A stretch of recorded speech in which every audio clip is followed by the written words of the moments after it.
د ننګرهار مرستیال والي د بیلابیلو قشرونو ستونزې او عریضې د حل په موخه واورېدې. د ننګرهار مرستیال والي مولوي سید احمد بنوري د خپل کار په دفتر کې د ګڼ شمېر ولسي وګړو ستونزې او عریضې د حل په موخه واورېدې او اړوند ادارو ته یې په کتبي ډول د قانوني اجراتو په موخه راجع کړي.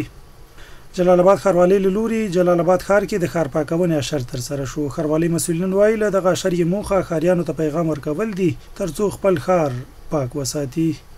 په غبرګولي میاشت کې هیواد ته نږدې 3000 بهرنیو سیلانیانو تګ راتګ کړی.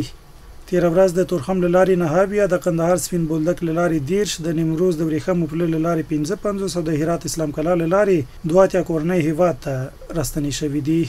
سږني کانکور ازموینه کې له ننګرهار څخه 9209 شپېته هغه زده کوونکي چې 12مو ټولګیو فارغ شوي دي ګډون کوي. د دې ولایت پوهنې ریاست مسؤلین وایي د کانکور ازموینې کارتونه د جلال آباد ښار په ګډون 22 ولسوالیو کې د زده کوونکو په اړوند لیسو کې ورکول کیږي او د کارتونو د ورکړې سربیره ورته پوهاوی هم ورکول کیږي.